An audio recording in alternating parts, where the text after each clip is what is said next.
Hi, I'm Hunter Lewis, director of the Saveur Test Kitchen.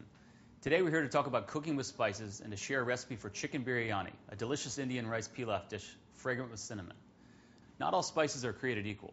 Cinnamon alone has more than 100 different varieties. Now we're all familiar with the ground cinnamon found in Western kitchens. This is actually called cassia, and it's a relative of cinnamon that has a harsher, more potent bite than true cinnamon. And then there's white cinnamon, or canela, a rough textured spice common in the kitchens of Mexico and Central America, and it's a bit milder in flavor than cassia. When it comes to true cinnamon, my two favorite varieties are Ceylon and Saigon. They're noted for their oil content, which dictates the spice's spice. In other words, its flavor, its heat, and its fragrance. Ceylon cinnamon has about 2% of these oils, which makes it fairly mild and rich. My favorite, Saigon cinnamon, has about 8% of these oils. And these oils give this particular spice its reddish-brown tint, its intense fragrance, and the sweet heat of candy red hots.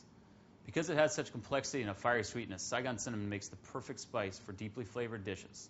Cinnamon is native to Sri Lanka, and it grows throughout Asia. It's harvested by stripping the outer bark from the shoots and branches of an evergreen tree in the laurel family. The inner bark, where the spice is most potent, is then stripped and dried into curls called quills. The quills are then cut into sticks or ground into powder. Before cooking with any spice, be sure it's still fresh. Store your spices in a cool, dry, dark place so that the moisture and light don't leach out the flavor. And please, toss any spices older than 1 year. One of my favorite meals to make with Saigon cinnamon is chicken biryani. It only takes about 15 minutes and you can make it in one pot.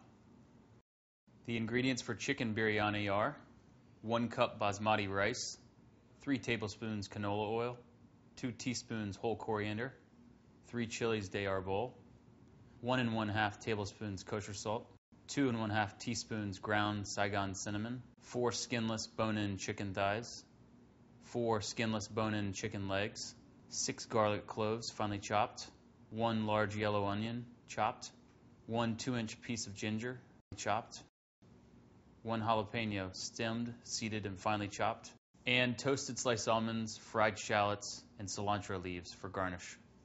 To make chicken biryani, you want to toast off your spices first. We've got coriander and chili de arbol. You want to let these go in about 3 tablespoons of oil for 2 or 3 minutes. Now we're going to add our other spices. I've got Saigon cinnamon, garlic, ginger, jalapeno, onion, salt, and bone-in chicken thighs and legs.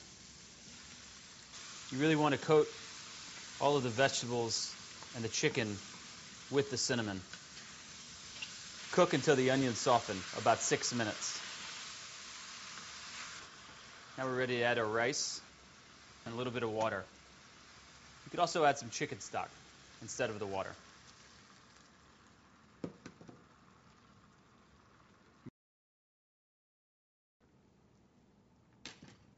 Okay, we brought our biryani up to a simmer. I'm going to cover it and put it into a 350-degree oven for about 40 minutes.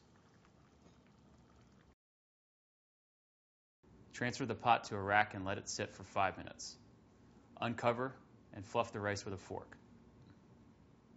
Transfer the chicken and the rice to a serving platter and sprinkle with the almonds, the fried shallots, and the cilantro.